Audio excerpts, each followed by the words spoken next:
ദൈവനാമത്തിന് മഹത്വം ഉണ്ടാകട്ടെ. പുതിയൊരു ദിവസം കാണുമ്പോൾ കൊണ്ട് ദൈവം തന്നെ സഹായിച്ചു. അതിനായിട്ട് ദൈവത്തിന് നന്ദി പറയാം. നമ്മുടെ ഇന്നത്തെ ധ്യാന വിഷയം ശബദത്തെക്കുറിച്ചാണ്. എങ്കിലും ഇന്ന് എടുത്തു പറയുന്ന വാക്യം വിശുദ്ധ യെശയ്യാ പ്രവാചകന്റെ 66-ാമത്തെ അധ്യായത്തിൽ 23-ാമത്തെ വാക്യമാണ്. ഞാനത് ഇപ്രകാരം വായിക്കുന്നു. പിന്നെ അമാവാസി തോറും ശബദ തോറും സകലയിടവും എൻ്റെ സന്നിധിയിൽ നമസ്കരിക്കുവാൻ വരും എന്ന് യഹോവ അരുളി ചെയ്യുന്നു. ഇത് പുതുവാന ഭൂമിയിൽ നടക്കുന്ന ഒരു സംഭവമാണ്. അതിനെയാണ് ഇവിടെ യെശയ്യാ പറയുന്നത്. അമാവാസി തോറും ശബദ തോറും ദൈവസന്നിധിയിൽ ആരാധിപ്പാൻ വരുന്നതായ ഒരു ജനത്തെ, പ്രത്യേകിച്ച് നമുക്കറിയാം ശബദ വിശ്രമവും അത് ഈ ഭൂമിയിൽ മാത്രമല്ല, നിത്യതയിലും വരുവാനിരിക്കുന്ന ലോകത്തിലും സ്വർഗത്തിലും നാം അനുസരിക്കുന്ന ഒരു സാഹചര്യത്തെക്കുറിച്ചാണ് പറയുന്നത്. പ്രത്യേകിച്ച് നമുക്കറിയാം കർത്താവായ യേശുക്രിസ്തു ഈ ഭൂമിയിലായിരുന്നപ്പോൾ അദ്ദേഹം മരിച്ചത് അല്ലെങ്കിൽ ക്രൂശിൽ തറച്ചത് വെള്ളിയാഴ്ചയായിരുന്നു. പിറ്റേ ദിവസം ശബദായിരുന്നു. ആ ഒരു ശബദിന്റെ പ്രത്യേകത എന്ന് പറഞ്ഞാൽ കർത്താവ് അതുവരെ ചെയ്ത എല്ലാ പ്രവൃത്തിയിലും, പ്രത്യേകിച്ച് ശബദിനെ പ്രവൃത്തിയെക്കുറിച്ച് പറയുമ്പോൾ ആ ഒരാഴ്ച കഷ്ടാനുഭവാഴ്ച വളരെയധികം പാടുപെട്ടു. പ്രത്യേകിച്ച് വെള്ളിയാഴ്ച ദിവസം അല്ലെ വ്യാഴാഴ്ച വൈകിട്ട് മുതൽ തന്നെ വളരെയധികം പീഡിപ്പിച്ചു. മാനസികമായും ശാരീരികമായും വളരെയധികം പീഡിപ്പിച്ച ഒരു വ്യക്തിയാണ്. എന്നാൽ ആ കർത്താവ് തൻ്റെ വിശ്രമ ദിവസമായിട്ട് ശബദിൽ, അതായത് വെള്ളിയാഴ്ച മരിച്ചു, ശബദിൽ വിശ്രമിച്ചു. അപ്പൊ ആ ഒരു വിശ്രമം കർത്താവ് നമുക്ക് ഒരു മാതൃകയായിട്ട് നൽകിയത് എവിടെയാണ്? ഇതിന്റെ തുടക്കം ആരംഭത്തിലാണ്, ഉൽപ്പത്തി പുസ്തകത്തിലാണ്.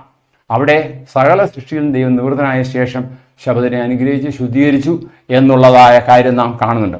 അപ്പോൾ ഈ ഒരു അനുഭവം ഈ ഭൂമിയിൽ നമുക്ക് അവശേഷിച്ചിരിക്കുന്ന ഒരു നല്ല കാര്യമാണ്. അതായത് വിശ്രമ ദിവസം, വിശ്രമിക്കുക. 6 ദിവസം അധ്വാനിച്ച് വേല ചെയ്യുക, 7-ാം ദിവസം സ്വസ്ഥമായിരിക്കുക. അപ്പൊ ആ സ്വസ്ഥതയെ സ്വർഗത്തിൽ ആരംഭിച്ചതാണ്, അല്ലെങ്കിൽ ഏതൻ ഭവനത്തിൽ ആരംഭിച്ചതാണ്. അത് തുടർന്നുകൊണ്ടേയിരിക്കുകയാണ്. നമുക്ക് മാതൃകയായ കർത്താവായ യേശുക്രിസ്തു അതുപോലെ തന്നെ സ്വസ്ഥത ആചരിച്ചു. കാരണം തൻ്റെ ദുഃഖത്തിൽ നിന്നും പ്രയാസത്തിലും കഷ്ടത്തിനും അനുഭവത്തിൽ നോക്കിയും വിശ്രമിച്ച് ആ ശബദിന് സ്വസ്ഥമായിരുന്നു.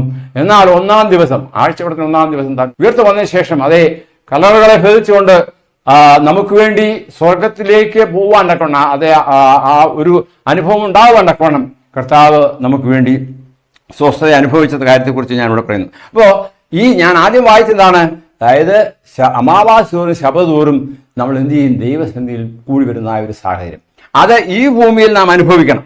അത് നിത്യതയ്ക്ക് വേണ്ടി ഒരുങ്ങണം. അപ്പൊ അതുപോലെ തന്നെ ദൈവത്തിന്റെ വചനത്തിൽ പല ഭാഗത്ത് പറയുന്നുണ്ട്. അതായത് ഇവിടെ പറയുന്നത് ദൈവം ചെയ്ത പ്രവൃത്തിയൊക്കെയും എന്തായി? നിവൃത്തനായി എന്ന് സഭാപ്രസംഗത്തിൽ നാം വായിക്കുന്നുണ്ട്. അതുപോലെ തന്നെ തുടർന്നുള്ള വചനത്തിൽ പറയുന്നുണ്ട് ദൈവത്തിന്റെ ശബദ് അത് നമുക്ക് വേണ്ടി നൽകപ്പെട്ടിരിക്കുകയാണ്. അത് കർത്താവ് പറയുണ്ടായി. കർത്താവിനെ കുറിച്ച് പറയുമ്പോൾ ഇന്നത്തെ നാം ദിനംതോറും വായിക്കുന്ന പ്രഭാത ജാഗരണത്തിൽ പറയുന്നുണ്ട് കർത്താവ് ഈ ഭൂമിയിലായിരുന്നത് നന്മ ചെയ്യുവാൻ വേണ്ടിയാണ്. അത് നമുക്കൊരു മാതൃകയായിട്ട് തീർന്ന കർത്താവ്, വീണ്ടും വരുന്നവനായ കർത്താവ് സ്വർഗത്തിൽ നമുക്ക് വേണ്ടി ഒരുക്കുന്ന ആ നിത്യഭവനത്തിൽ, പ്രത്യേകിച്ച് നാം യോഹന്നാന്റെ സുവിശേഷത്തിൽ വായിക്കുന്നതിന് 14-ാം അധ്യായത്തിൽ നിങ്ങൾ ദുഃഖിക്കേണ്ട, അല്ലെങ്കിൽ let your heart not be troubled. അപ്പൊ അത് നമ്മുടെ ഹൃദയം എന്ത് ചെയ്യുന്നു? വേവലാതിപ്പെടേണ്ട കാര്യമില്ല. കർത്താവ് നമുക്കൊരു ഭവനം ഒരുക്കുന്നുണ്ട്. ആ ഭവനത്തിൽ നിത്യതയോളം എന്നുമെന്നും, അല്ലാതെ അമാവാസി ശബദോറും ദൈവസന്നിധിയിൽ ആരാധിപ്പാൻ വരുന്നതായ ഒരു ദൈവ സമൂഹത്തിന്റെ കൂട്ടത്തിൽ ഉൾപ്പെട്ട് കാണുവാൻ തക്കവണ്ണം ദൈവം നമ്മെ സഹായിക്കട്ടെ. പ്രത്യേകിച്ച് കർത്താവിന്റെ ജീവിതാനുഭവത്തിൽ പറയുമ്പോൾ വിശുദ്ധ മത്തായിയുടെ സുവിശേഷം 28-ാമത്തെ അധ്യായത്തിൽ പറയുന്നുണ്ട് കർത്താവിനെ കുരിശിച്ച സമയത്തിൽ അവിടെ ഒരു അന്ധകാരം ഉണ്ടായിരുന്നു. ആ അന്ധകാരം മാറി ഒരു നിത്യ പ്രകാശം അവർക്ക് അനുഭവപ്പെട്ടു. അവിടെ ഒരു മനുഷ്യൻ തൻ്റെ കുന്തമെടുത്ത് കർത്താവിൻ്റെ ഹൃദയത്തിൽ കുത്തി എന്നിട്ട് പറഞ്ഞു. അപ്പോൾ രക്തവും വെള്ളവും ഒഴുകിയപ്പോൾ പറഞ്ഞെന്താണ്? അതായത് എന്താണ്? ഇത് ദൈവപുത്രനായിരുന്നു. ആയതുകൊണ്ട് ആ ദൈവപുത്രൻ്റെ ജീവിത അനുഭവത്തിൽ പങ്കാളികളായി തീരുവണം. ഈ പ്രഭാവത്തിൽ നമ്മെ തന്നെ ദൈവസന്നിധിയിൽ സമർപ്പിക്കാം. കണിശമായിട്ടും നിത്യതയിൽ ശബദമനുസരിക്കുന്ന ഒരു സാഹചര്യത്തിലേക്ക് ദൈവം നിങ്ങൾ ഓരോരുത്തരെയും വഴിതെളിക്കുമാറാകട്ടെ. അതിനായി നാം ഒരുങ്ങുക. ഈ ദിവസം അതിനുവേണ്ടി നമ്മെ തന്നെ സമർപ്പിക്കാം. നമുക്ക് പ്രാർത്ഥിക്കാം. ഞങ്ങളെ സ്നേഹിക്കുകയും പരിപാലിക്കുകയും ചെയ്യുന്ന സ്വർഗീയ വാഴ്ത്തപ്പെട്ട പിതാവേ, അവിടുത്തെ സന്നിധിയിലേക്ക് അടിയുള്ളത് തന്നെ ഒരു പ്രാവശ്യം കൂടെ താഴ്ത്തുന്നു. ഈ ദിവസം കാണുവാൻ സഹായിച്ചു. നന്ദിയോടെ സ്തോത്രം. എന്നെ കേട്ടുകൊണ്ടിരിക്കുന്ന എല്ലാവരെയും കർത്താവ് അനുഗ്രഹിക്കണമേ. ആവശ്യങ്ങളെല്ലാം കർത്താവ് അറിയുന്ന രോഗത്തിൽ, ദുഃഖത്തിൽ, പ്രയാസങ്ങൾ കഴിയുന്നവരുണ്ട്. അവർക്കൊക്കെ വേണ്ട ആശ്വാസം, സൗഖ്യം, സമാധാനം നൽകണമേ. ഇന്ന് പ്രത്യേകിച്ച് ജന്മദിനമുള്ളവർക്ക് വേണ്ടി പ്രാർത്ഥിക്കുന്നു. കൂടുതലായ ദൈവം ആയുസ്സും ആരോഗ്യം കൊടുക്കണമേ. അവിടുത്തെ പരവനായി ഞങ്ങൾ ഒരുക്കണമേ. മറ്റുള്ളവർ ഒരുക്കുവാൻ സഹായിക്കണമേ. എല്ലാം യേശുവിൽ കൂടി താഴ്മയോട് വിനയമായി ചോദിക്കുമ്പോൾ കൃപയോടെ കേൾക്കുമാറാകണമേ. ആമേൻ. ദൈവം നമ്മെ ഓരോരുത്തരെയും അനുഗ്രഹിക്കുമാറാകട്ടെ. God bless you all.